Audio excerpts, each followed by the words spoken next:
Okay, now I'd like to introduce Chris Coarse, who we all know, staunch supporter of Nutrax modeling, my build. This month, there is no challenge. It's a free for all. So without further ado, we'll head into right into the show. You up, Martin?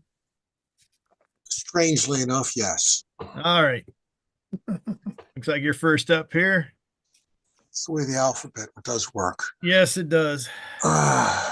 Okay, so this horror is an old IMP, International Model Products, 1950s era interurban. And this is how the body of it appeared. I bought this a long time ago, decade past, and it's been sitting up on a shelf. And I finally took the body off of it to see what it was like, how much trouble I was really in. And so there's the body. It's not brass, it's steel and wood, tin plated steel and wood. You know, it has a pantograph on it. That's what attracted me to it more than anything. I figured at worst comes to worst, for what I paid for it, I've got a good pantograph. But I decided to do more. So let's go to the next slide.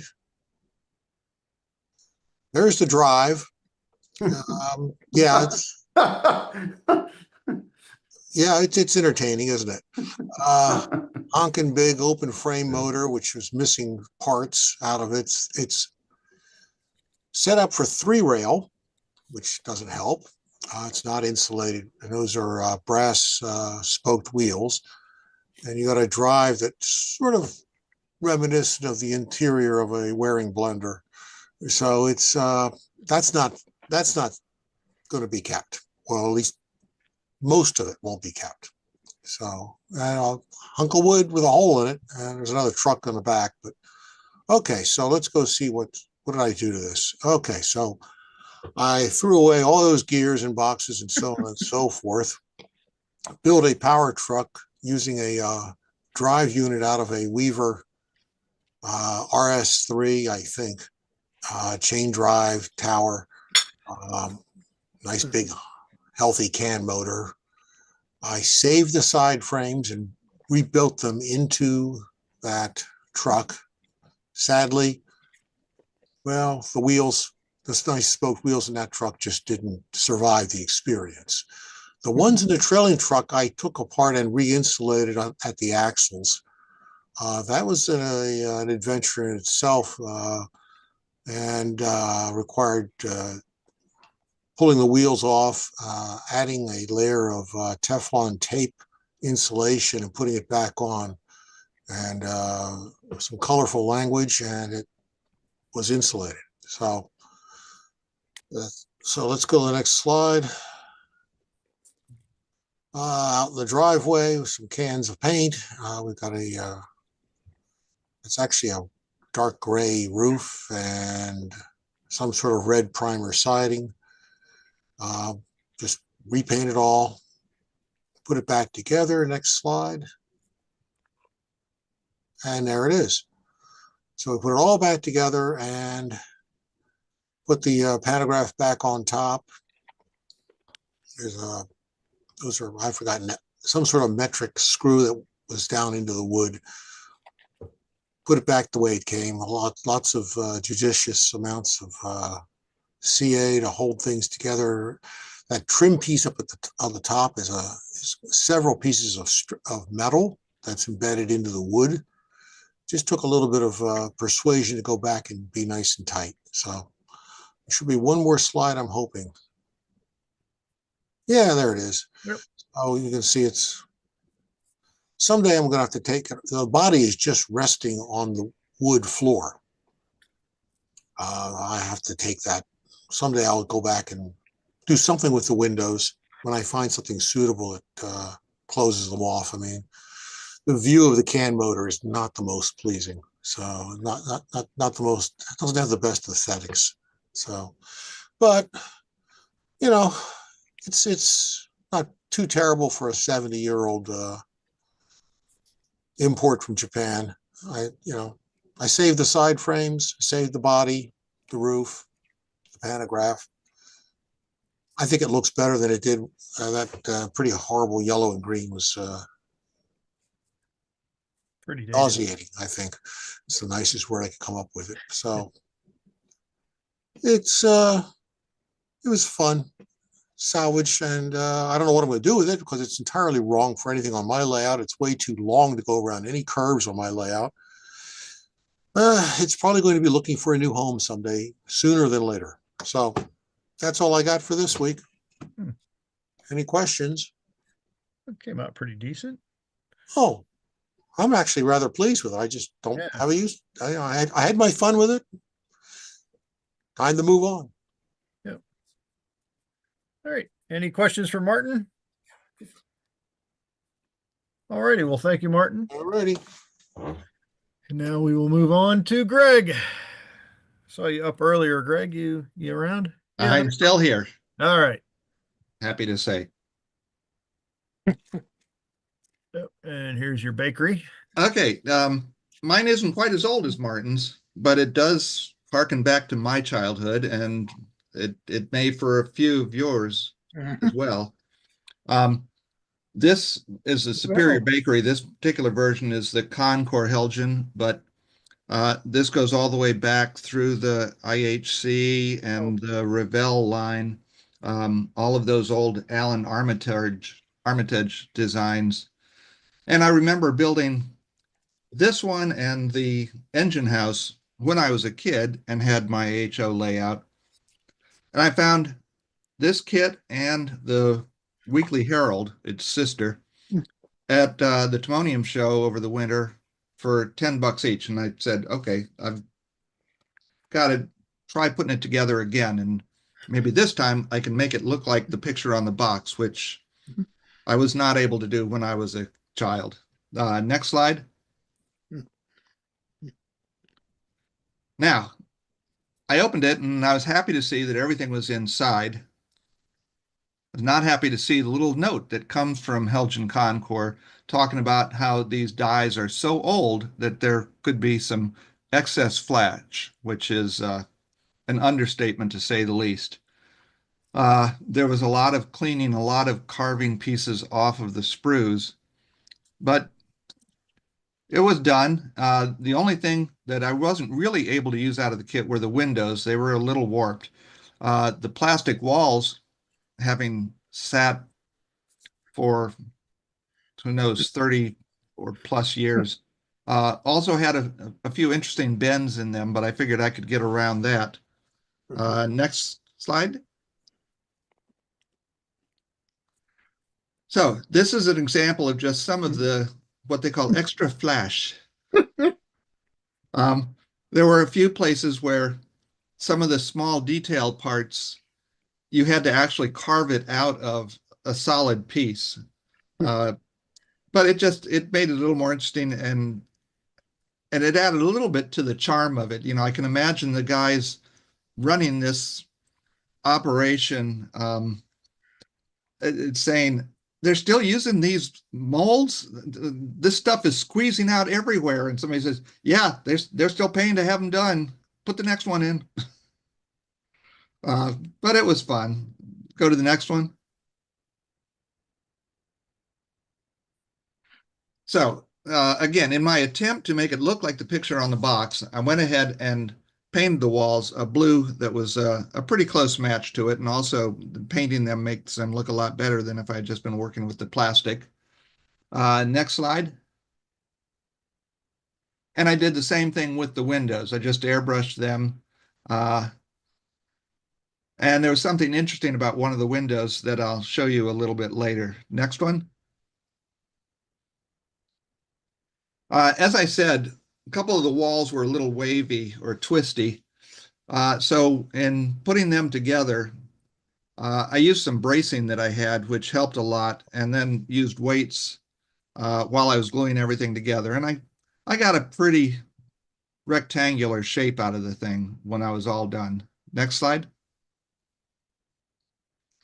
Now, if you remember these kits, one of the things that used to come in the old kits was either a slide of paper or on the back of the box, they had the billboards that were supposed to come with it. Well, this didn't have either of those, so I just found a couple on the internet, and I decided, well, it's a bakery. I'm going to make it a Sunbeam bakery because that tied into something that I was going to do on the other signboard.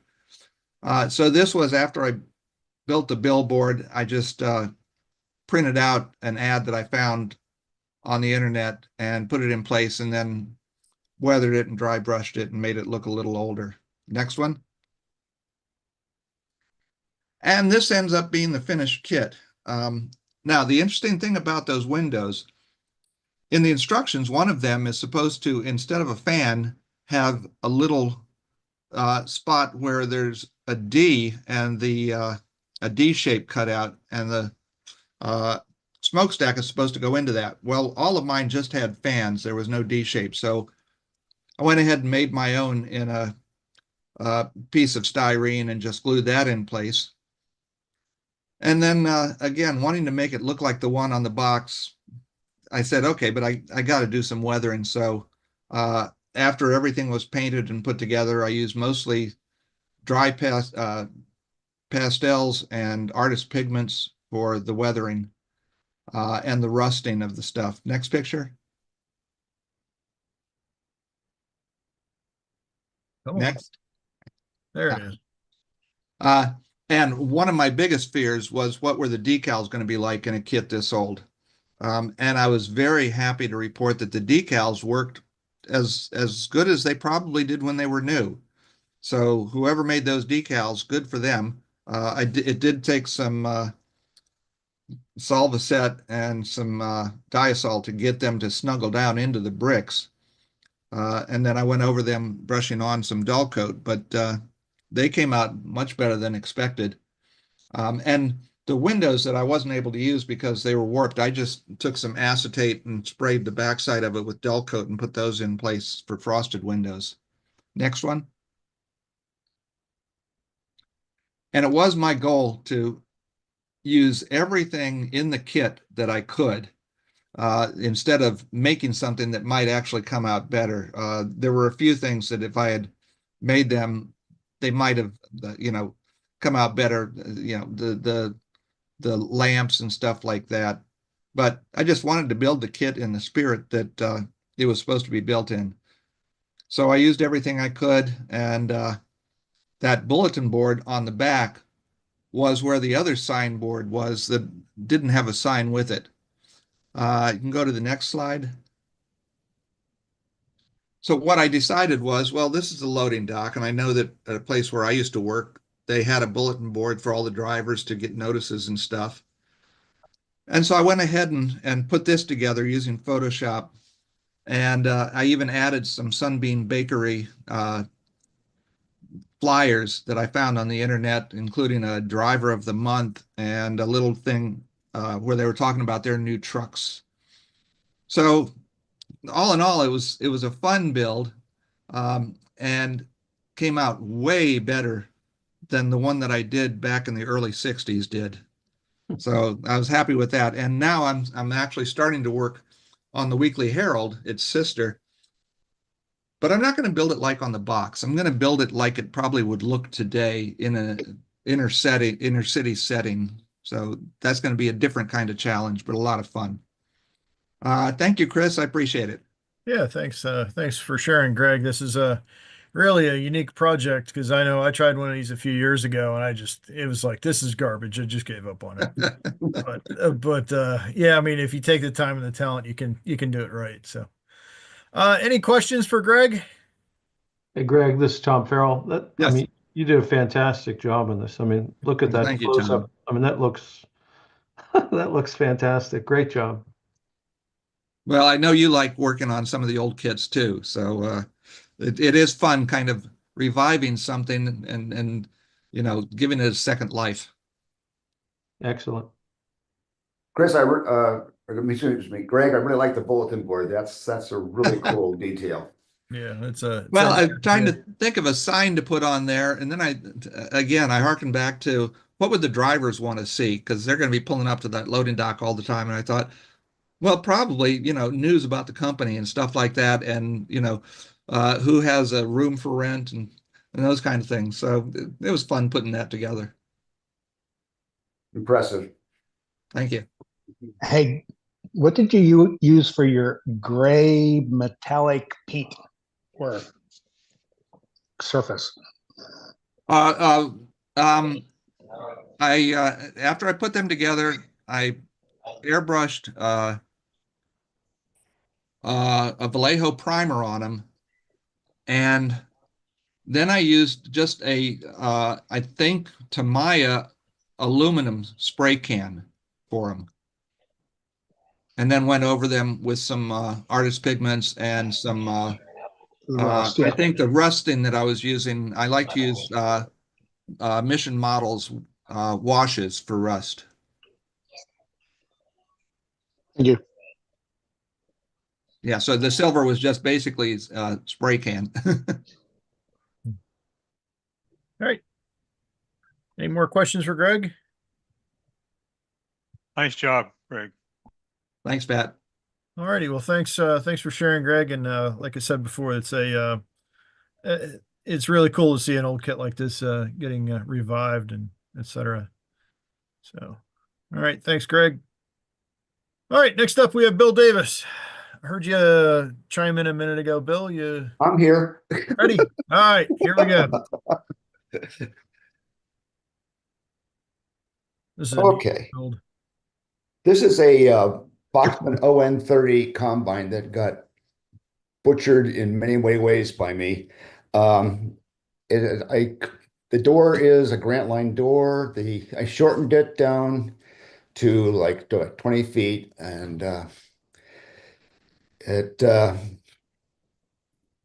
well, it was just something I just wanted to do, like the little John Allen one that they had in the that he built in O scale with Grant and stuff. Next slide. So I fully detailed the underframe, scraped everything off there, made all new bolsters and toolboxes and truss rods, full brake rigging. The wheels are plastic, actually. So they're not the greatest thing in the world, but I don't run much stuff. So I mostly just build. The interior was an interesting adventure. I added a partition between the baggage department and the other, replaced the flooring. And I found that Grant Line had a matching door to the cast door that Bachmann had in there. So I was able to make false walls inside there and put door detail on both ends of the car. And then I made interior walls to make the interior complete. Next slide. Next, yeah. Now, I was asked to do a clinic, and so I'd never done a clinic before. When I did this clinic, I did it on weathering, and I needed a car for the clinic. And so my friend Rob Russo had a North Fork Southern covered hopper, and he wanted it done as a cement hopper. So I weathered it out with that. And this is chalks, this is oils, this is about every kind of weathering you can do to achieve the effect. A lot of this was done with using chalks and then going back with water and streaking the chalks with the water to get that rundown look down the side of the car. Next slide. This is the other side of the car. There's a little more of the same rust patterns and stuff, but you can really tell with the red there by the thing. That's where I did a lot with the streaking of the chalks and stuff. It really looks like it's been outside for a long time. Yeah, thank you. The next slide. So this is a cement hopper, and so there should be cement. So I use actual cement up there to get the cement effects on the roof. You can go at Home Depot, you can buy the patching plaster cement stuff. And so I just used some of that cement powder and glued it onto the top of the car. Yeah, the thing I couldn't get over is the walkways. Yeah. Yeah, they were an adventure and stuff.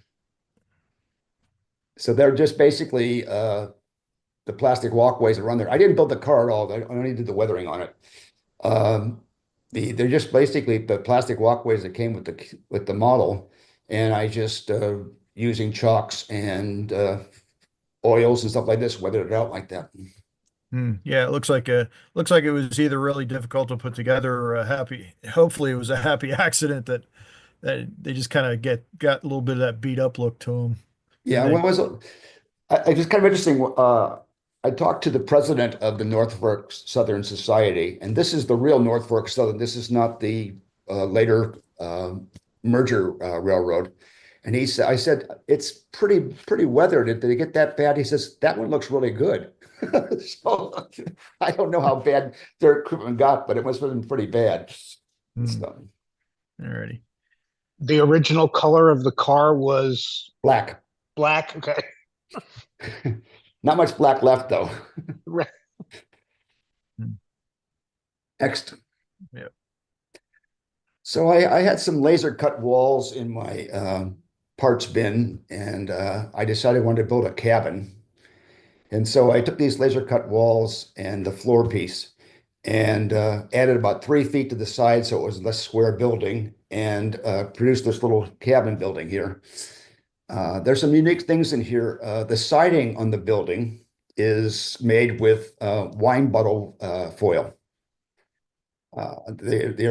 If you go out in the desert, you'll find there's a lot of places out there where they had corrugated metal, but they've also had flat sheet on buildings. And so that's what I was after, the flat sheet look on the building. Next slide. I built the total underframe of the thing by using 4x4s and 2x4s, and it's braced in every way possible that could be braced under there, which probably never shown up in a layout. And the roof was Coke can that was ran through my friend's corrugator, and then I used multiple layers of weathering and finally a wash of red rust, and you got the reddish red rust color over it. Next slide, is there? Yep. For the interior, I decided to put an interior in it, and so the pictures are off the internet. The bunk beds are scratch built. Actually, the bunks themselves that are in this bunk bed are plaster castings from Tom York when he did the jail building. The table is a dollhouse, quarter-inch scale dollhouse, the table and chairs. The things on the table are just some castings I had in my parts bin. And this spittoon is the same thing. The boots, I cut the legs off a poor guy years ago for the boots, and so I finally found a place to put them. And so there's a figure that is in a building or something I built at one time with no legs. And the wood pile is just cut up twigs. Next. Very. And that's the other view. The cabin, the little storage bin is a plastic casting. You can go on the eBay and you can buy for really cheap this dollhouse furniture stuff, and that was one of the things that was in there. I did some modification to it, added some detail to the doors and some Z bracing and stuff. The stove in the corner is just a white metal casting. I think that's it. No. Yep, this is the last one. Yeah, and that's just a couple more pictures of the completed cabin. So, any questions? Yeah, it looks like it really did spend some time out in the elements. Did a Yeah. great job weathering it. Thank you. Thank you. Bill, it's Greg. I think your weathering on this and on the rail cars is absolutely gorgeous and spot on. But I think what really struck me was the interior of your car, the tufted cushions. I saw those and said, those look real. I'd really enjoy sitting on those. Those tufted cushions are Grant Line castings in O scale. They Well, probably they're have probably pretty hard then, but they sure look nice and soft. well, they would be in real life, but Yeah. in a model they're not that comfy. But yeah, I had to kind of patch them together to make them the right length and stuff. But anyway, Beautiful work. thank you. Came out fantastic. Yeah, I would not believe that those are plastic trucks or wheels. Yeah, well, I painted the wheels threads. They're actually not plastic. Jerry Kitt's Foothill Model Works put out a wheel set that was like Celeron or something. I don't know what was some kind of material, but it works. That's all I know. Yeah. And that's OM3, not OM30. I regauged everything. Oh, okay. I mostly model OM3 or Proto 48. So All righty.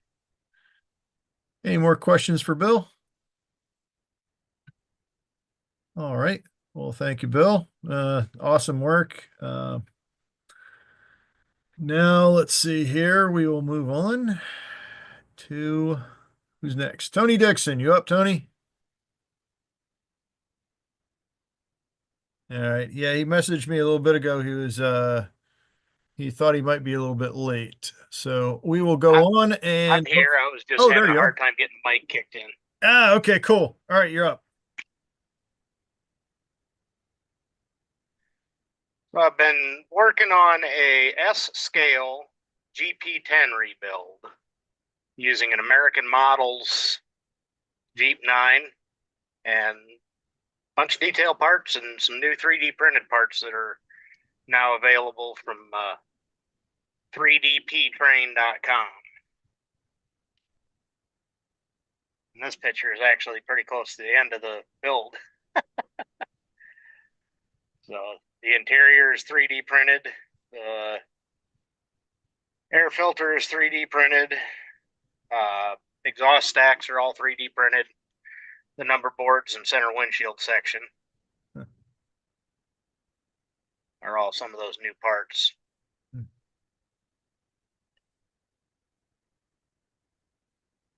That's just a view of it sitting on the chassis. Fuel tank's another 3D printed part. So locomotive's not completely finished yet, but it's pretty close to it. Trying to do one of each of the Chicago Central's Rainbow Fleet, and this would have been the last of them, thus the CCP on the battery box door.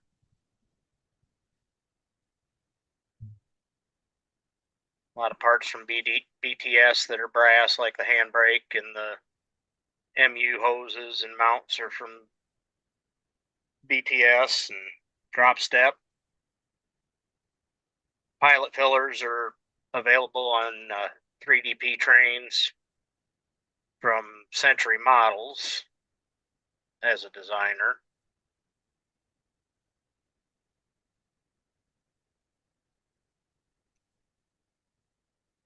There's a nice close-up of the painted 3D printed interior. Now this one was a prototype interior and didn't have the trench cut down the middle of the floor. I had to cut that in, but now there's an interior available on there that's already got the floor cut out to clear the drive lines for the American Models locomotive.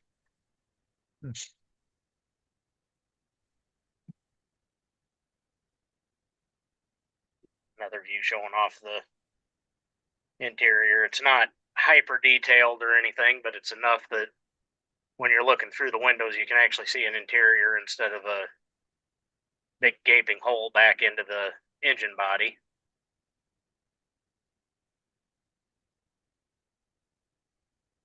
There you can see the hack job that I made cutting it to clear the drive lines. And the truck tower.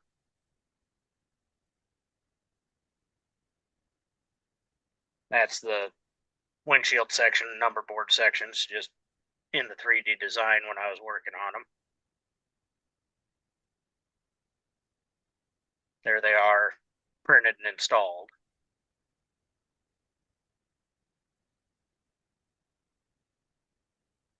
There's a locomotive earlier in the process. Going backwards, deconstructing them. Had to remove and move and add some louvers. I used oh shoot, now I can't remember what the brand is, but they're a resin water slide decal. Archer, that's what it is, Archer. Used it on all the running boards and used the Archer louvers to configure it the way it needed to be for this particular locomotive. Again, brass parts are by BTS. There you can see a chunk of the Archer water slide resin decals down on the running boards. Otherwise, they're completely smooth from American models.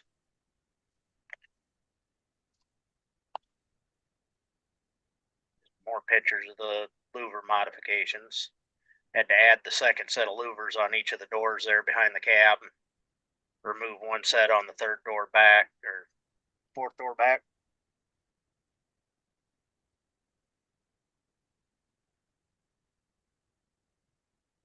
There shows the battery box modifications on the engineer side. To get the proper Paducah set up, I had to extend the battery box and redo the handrails. I actually used some clear packaging plastic because I was out of 0.015 sheet, but it worked out. And then the latches are Archer resin water slides again. Wow. And you can really see the texture. The Archer water slide on the picture on the left, if you look over on the white styrene from building the battery box out, you can see where the black spots are the Archer resin.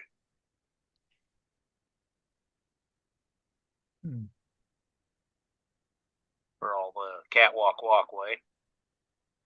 Okay. All right. Looks like you added a bunch more details. Like, is that a new headlight on there too? Yep, that's a 3D printed headlight, and for the life of me, I can't remember who did it. I've had it since before Shapeways closed.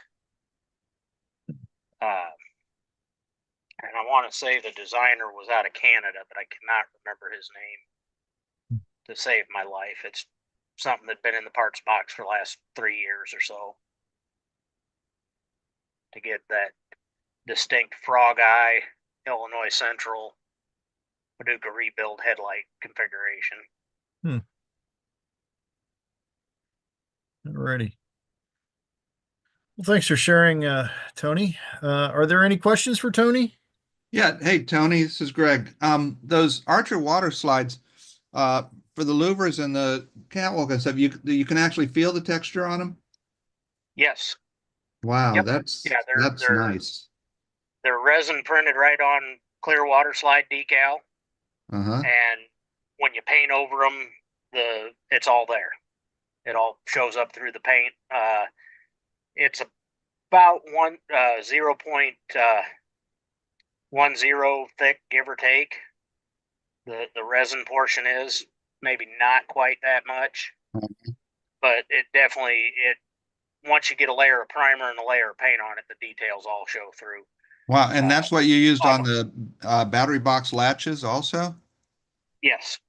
Wow, it's almost like between 3D printing and those, what can't you build? Oh yeah. Well, I know you do incredible design work, and this is just fantastic. So, how much you did a lot of the design and printing on some of these pieces, right? Yeah, the air filters, the cab interior, the windshield frame, number boards, the exhaust stacks on the roof. Mm-hmm. I think that was it that went into this locomotive that were mine. The fuel tank and pilot fillers are from Robert Frashella. I probably butchered his last name. He's the one that designed them, Century Models. And they're a beautiful part. I've been using that since the second Paducah rebuild that I've done in that scale. This is number 6 off my bench for Paducah rebuilds. Wow, beautiful. Very nice work. All right. Any more questions for Tony? All right. Well, thanks for sharing, Tony. And we will move along.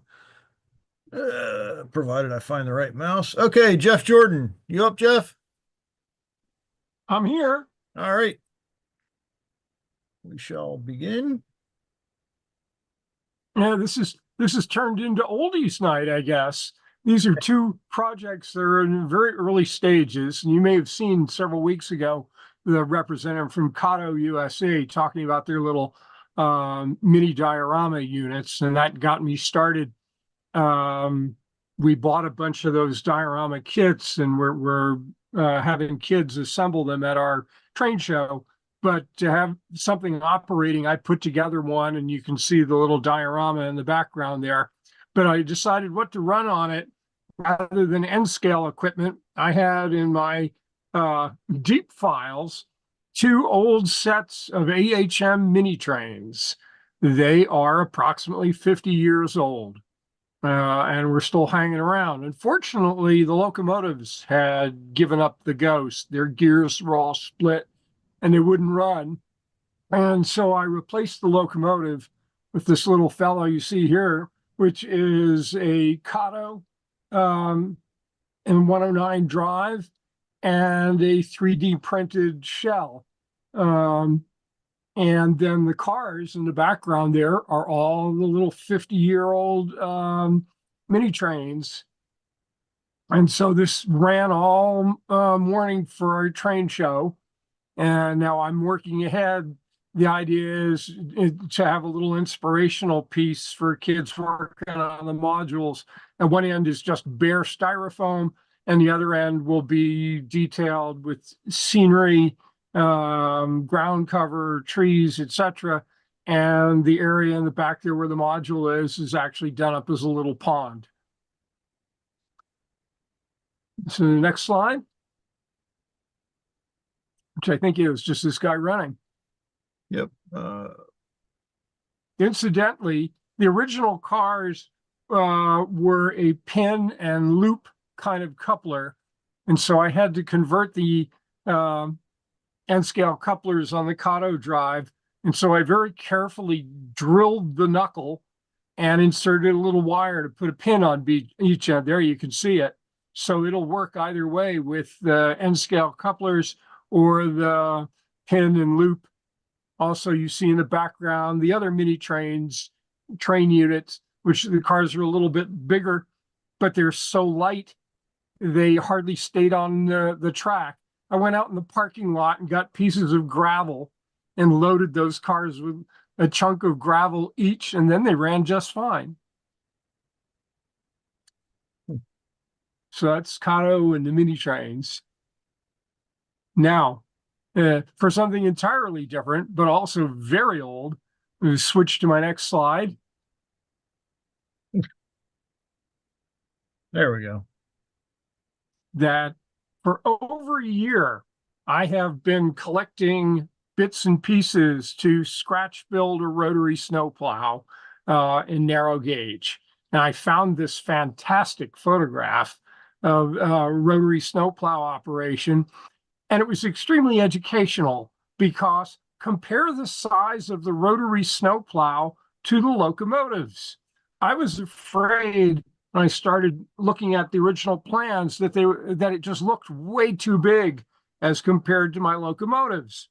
And this photograph demonstrates that that's actually accurate, that these snowplows, including the one on the Rio Grande Southern, actually were built standard gauge, and they just pushed the wheels in to make them narrow gauge. And so they do indeed loom over the locomotive. So this photograph really got me kickstarted as to how to size the model, because I had been debating back and forth, should I try and selectively compress it to make it more proportional? And the answer, as demonstrated by this photo, is no. The rotary snowplow should loom over the locomotive. And so I have 2 courses now proceeding. I may end up making 2 rotary snowplows. one of them completely from scratch. The other one is I discovered a 50-year-old kit by Durango Press.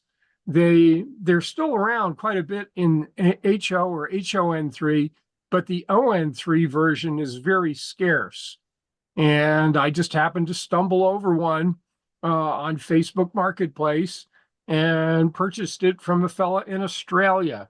And when I got it, opened up the box and realized it was another one of these cases of somebody had bought something, opened the box, shook his head, closed the box, and never disturbed it. And having talked to a number of people, I now understand that that may not have been the worst idea in the world. People have described this kit as the most difficult to assemble kit they have ever attempted to assemble. So, Chris, if you'll flip to the next slide. Sure.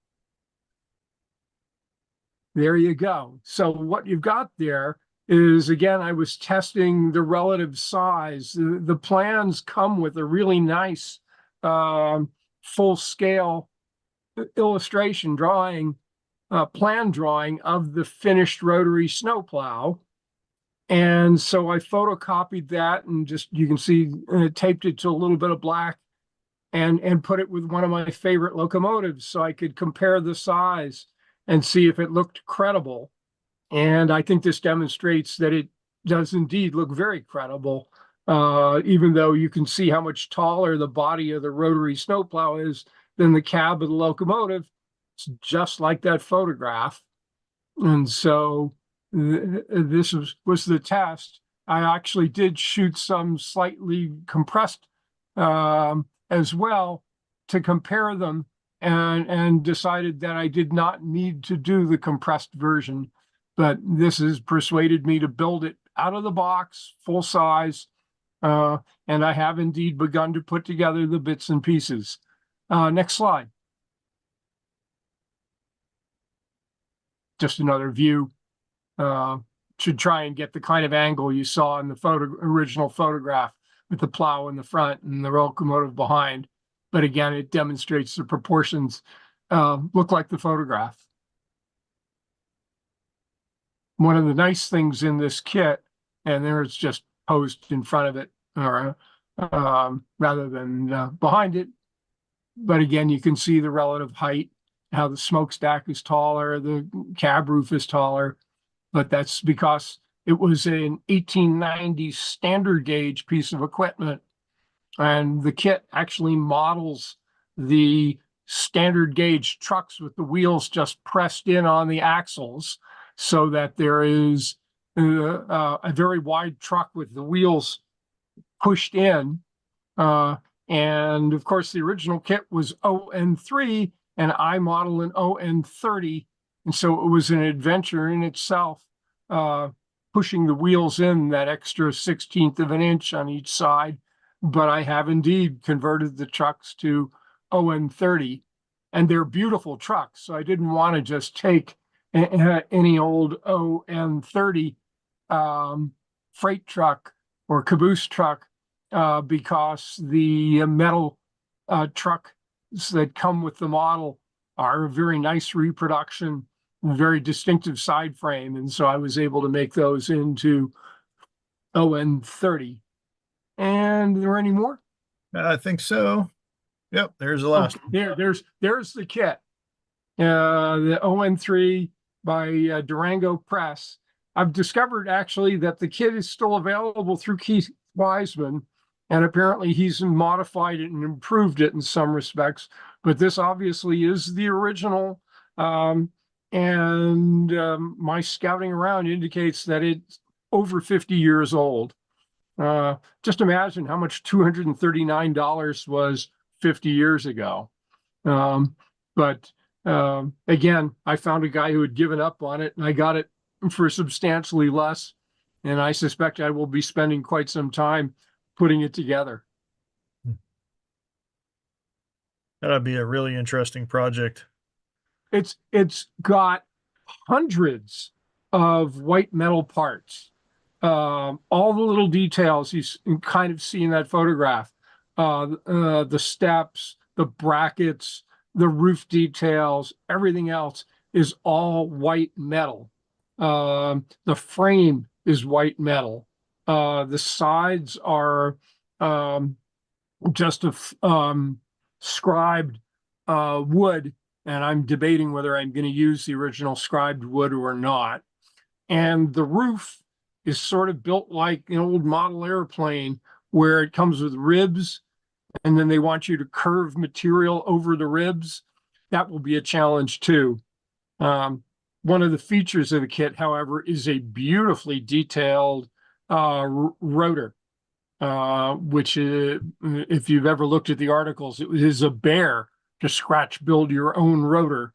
So if nothing else in this kit was usable, the rotor was going to be the featured part. It also has the flanger. You can see the firebox beneath the frame. It's quite a kit. And I suspect I'm going to work on it over the next several months. Yeah, if the kit is anything like the real thing, I mean, that's going to be. I've seen a couple of these things in real life, and oh my gosh, they're huge, and they just look like, quite frankly, they look like they're thrown together. I mean, there's just a lot to it. There was a beautiful model. Anybody who was at the narrow gauge convention back in September, there was one somewhere in the neighborhood of G scale or F scale, huge, with a complete interior detail. This model, interestingly enough, came with a little coupon that said, we're thinking of building or producing an interior detail kit for this model. And if you want to order that, they're only going to be on special order. Cut out the coupon and send it in. Well, the coupon was missing from the kit, but there was no interior detail parts. And it kind of looks like they never actually did produce the interior detail parts. I will probably settle for putting something in there so that you can't look through it, so that the boiler, it appears to have a boiler in there that blocks the view through. It does indeed come with a backhead for the back of the boiler that fills the back, though you can see the close coupling with the tender. You can't see in there anyhow. But the big feature in my view is the rotor with all the separate vanes and the beautifully detailed trucks. And so I've wanted a rotary snowplow for over a year, so I'm launching off on this labor of love. And what I learned from it will probably educate me enough to build a second one, scratch, and I may try doing that one just a little bit selectively compressed to see the difference. But that's my rotary snowplow project, and that's my oldie projects for tonight. 2 different models, both 50 years old. Cool. So I guess my age is showing. All right. Well, thanks for sharing, Jeff. Are Thank there any you. questions for Jeff? Hey, Jeff, Tom Farrell. Hey, Tom. $239 in today's money is $1,500. Whoa. So just keep that in mind. Jeez. So just imagine buying that 50 years ago. I knew that was a big number, but I didn't appreciate it was that big a number. Yeah, I'm not sure what a Mustang car, but it was probably around in there. You know. So you can imagine the heartburn when the kid arrived and he opened up the box and saw that it was a bag full of hundreds of white metal parts that all needed to be carefully cleaned up, and a box of sticks. Yeah, this is what nightmares are made of. Mm-hmm. Yeah. Hey, Jeff, it's Pat here. Yeah. Pat. That metal in that kit, at the age it is, what kind of condition is it in? It's in excellent condition. It's not Very nice. Zamek or anything like that. Yeah. It's a white metal alloy. It's a little soft. And so you have to go easy with some of the parts because they want to bend. But there's no indication, and I've looked at the hundreds of parts, I inventoried them. There's no corrosion or oxidation on them. Nothing, you know, that looks like it's cracking or splitting. They seem fine. That's good. Yeah, because obviously it was a big feature of this kit was that it came with hundreds of white metal parts. All Hey, you need Jeff. is the right glue. Yeah, if anybody has tips on gluing white metal parts together, I'm all ears. I've watched YouTube videos on the best way to glue and to get super glue to work on white metal. Well, I'll tell you, it's the cleaning it first before you even think about gluing it. You want to clean it Absolutely. well. And Yep, then I clean- used an industrial strength type of crazy glue. I bought some online on Amazon. Very heavy duty stuff, but it works. Oh, I'm gonna go take a look because I've just got, you know, the usual Yeah, I know. dollar store super glue. Won't work. Work. Hey, check with Hobby Lobby and look for Crafter's Pick. Okay? Non-toxic, water-based super glue adheres to metals, plastic, glass, and more, and dries clear. What was the name of that again? Crafter's Pick. Pick. P-I-C-K. Oh, okay. What was We'll the word look at before that that? too. Hobby Lobby. What was the word And Hobby before Lobby. pick? No, it's just Crafter's Pick. That's it. Oh, craftsman's pick. Oh, Okay. Craftsman, CR. Okay. Crafters. C-R-A-F-T-E-R apostrophe S. Oh, okay. All right. Jeff, Yes. I have built several Drango press kits over the years, and you're in for a challenge because a lot of things don't fit the way they're supposed to fit. But I have the other monster that Drango Press did, and that's the Marion to build. Yep. I'm aware of that kid as well. Yep. Yeah. But their kits, his kits are very challenging because a lot of times things just didn't fit. I've already spent a surprising amount of time filing all the pieces of the trucks to get Yep. them to fit together nice and neat and square. Right. Yep. Patience. Emphasis on patience. Yes, very much so. But they're neat kits. I mean, I built the rotor. I didn't build the rotary. I built the flanger, and I built the west side plow, and also the RGS plow by him for a customer. And Oh, okay. challenging, but they were really cool models when done. So watch out for sometime this fall, and you'll hopefully we'll see a finished rotary snowplow. Well, maybe I'll have to get my Marion out, and I'll see if I can get it done by the same time too. We'll see what happens. That'd be cool. Yeah, You have to have it ready for before the next snow season. there you go. All right. Any more questions, comments, whatever for Jeff?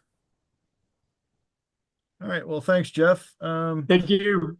I realized that we missed somebody, so I'm gonna actually go back and back up the slideshow here because we're supposed to get Burned in here to redo his, but it didn't quite. I thought it looked like it got hidden somehow. Oh, there it is. Okay, so what we're gonna do is we're gonna go in and unhide him.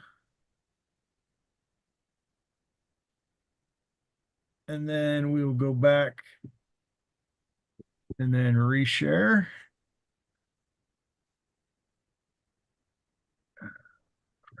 Where was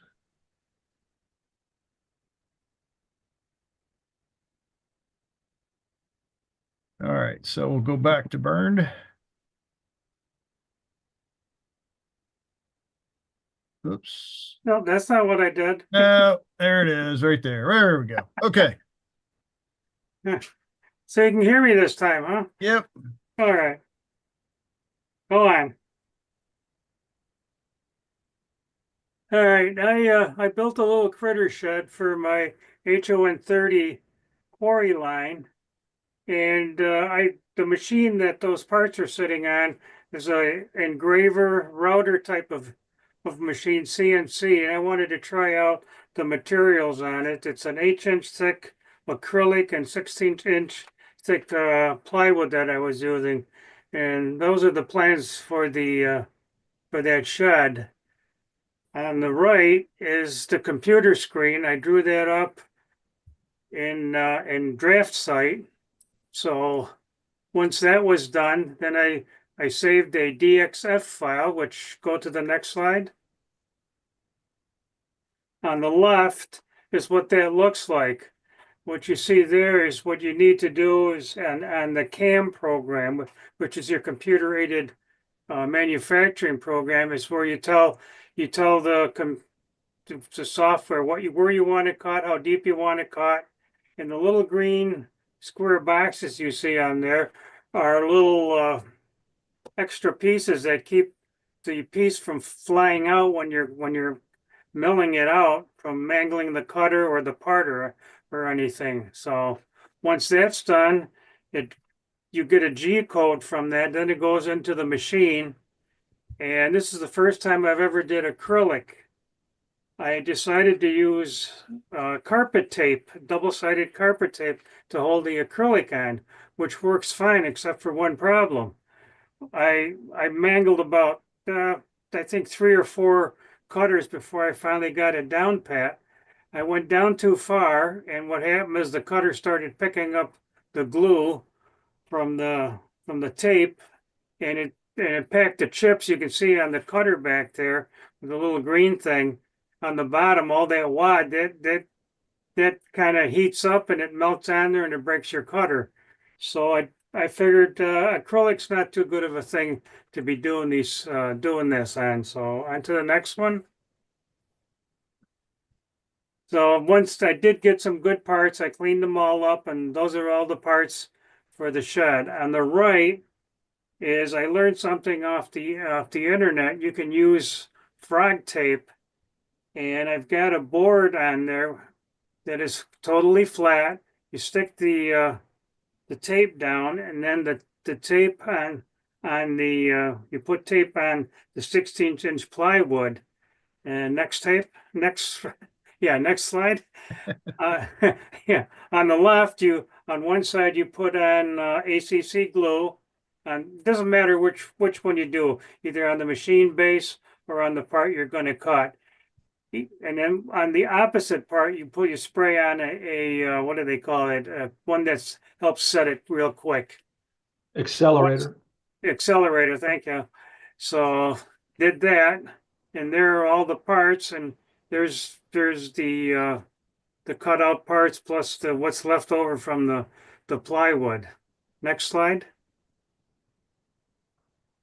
Now I assembled the acrylic first. I'm using a 16-inch thick piece of steel, flat steel, 3-inch blocks, 1, 2, 3 blocks, and a square vise. That vise is a precision vise, and I use magnets to hold it together. You can see that on the right slide when I put the plywood shed together, all the little magnets. It kind of keeps everything nice and square. There's no clamps that you need to use because it holds it solid. Those are neodymium magnets I got from K&J Magnetics. Those are hard to get back off again, but all right, next slide. The nice thing about the engraver router is what I did is I made a tool holder. You can see that up on the upper left. It's a little silver thing. And what I did is I incorporated a cutter blade off of a cricket cutter, one of those scrap cutters. And this is 32nd inch balsa wood that I cut into 6-inch HO scale wide strips to do individual boards, which you can see on the right, which I started on the acrylic one. And I use I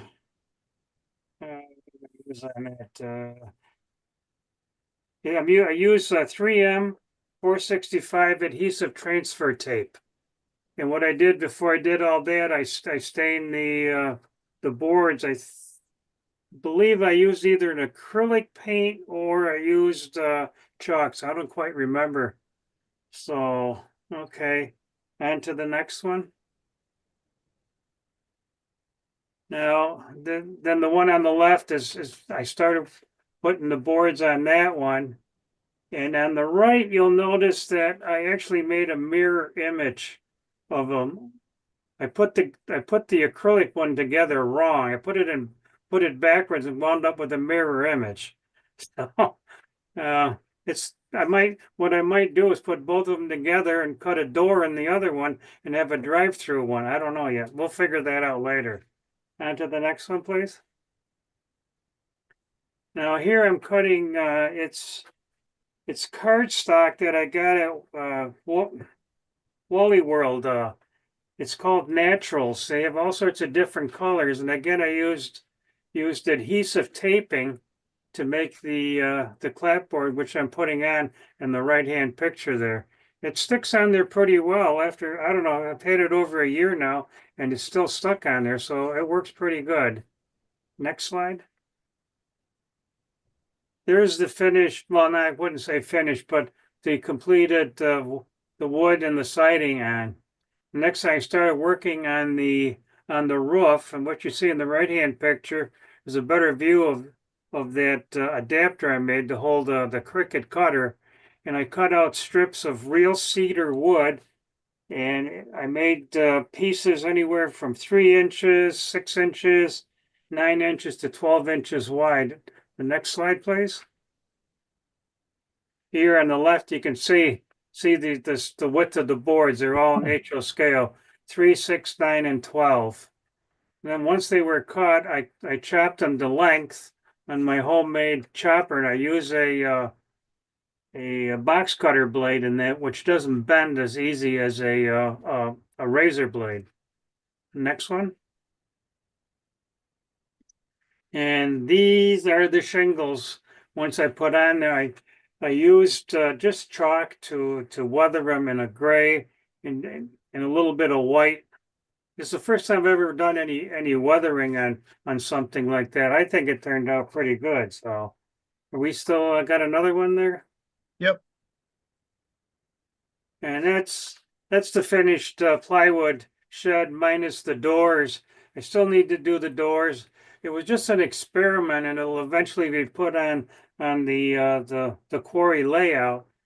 And hopefully, I'm planning on in the animation one. I'm going to show how I'm going to try to do animated doors on this thing. So hopefully, I can have something by that time. I don't know. Probably not, but anyway, any questions? I guess not. Okay. All right. Nice Well, job. thanks. Huh? Yeah, look, came out fantastic. Your version did a lot better than than my version. Well, hey, Telling the tale. you did pretty good anyway, Chris. Thank you. All right. Well, thanks for You're sharing, welcome. sticking with it, and giving it another shot. So, Yeah, no problem. any questions for Bernd? All right. Well, thanks again, and we will move on. And I believe the last one we have up is Bill Stimson. You up, Bill? I'm here. All right. We're definitely on oldies night. This is an old fine scale miniatures kit from 1979 that I happened to luck on at an estate sale. I haven't quite finished. Well, I have finished it now, but when I sent Chris the pictures, the roof hadn't been finished.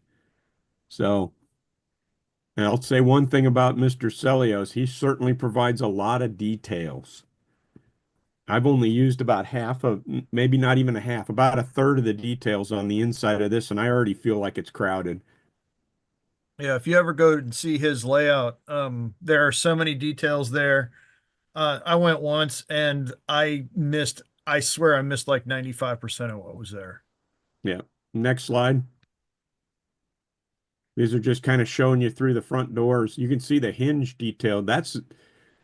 They're set up to actually operate. There's a piece of paper behind two white metal castings that actually lets it open and close.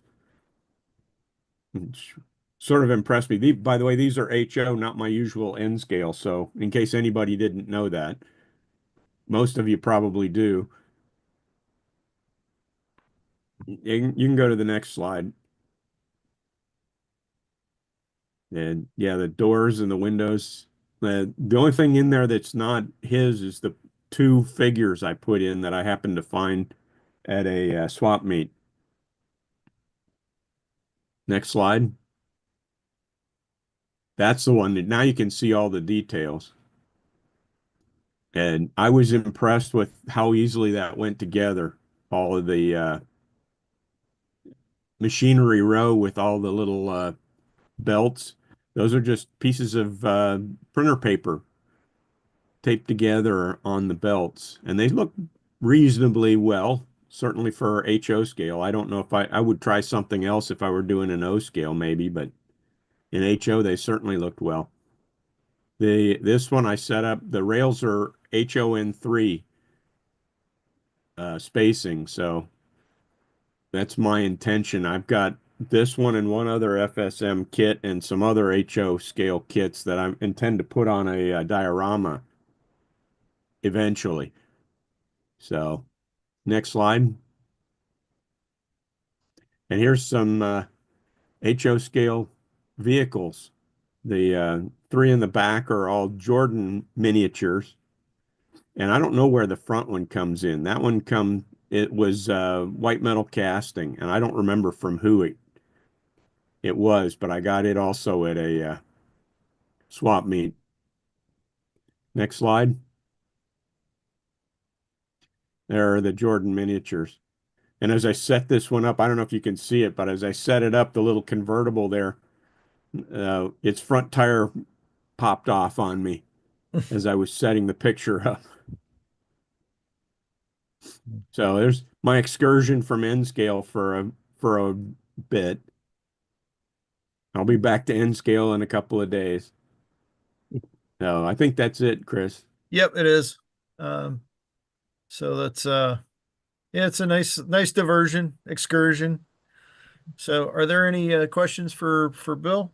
Yeah, Bill, you said you found the FSM kit at a flea market. Was it like a train show or just? No, it was an estate sale for a member of our division.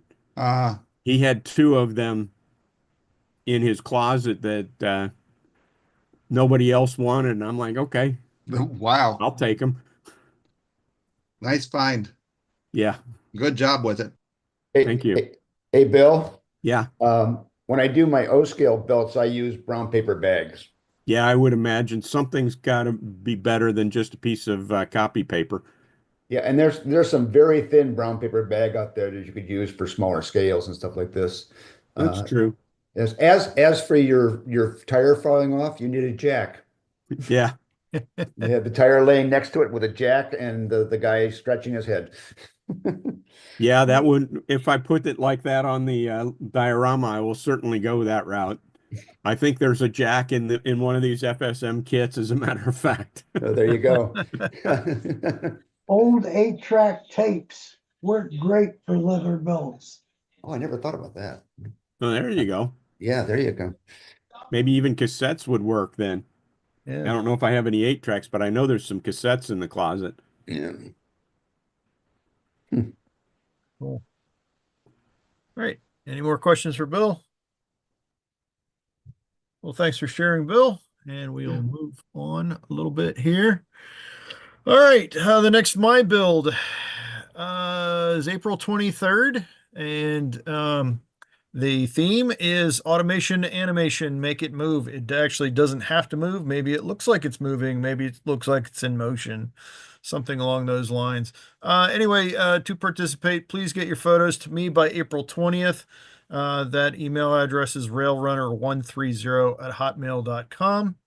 And we'll be sure to get that in there. Also, please make sure that you include a brief description. And if you have not participated in the past, please send us a photo of yourself so we can get you a nice little title card going, or intro card.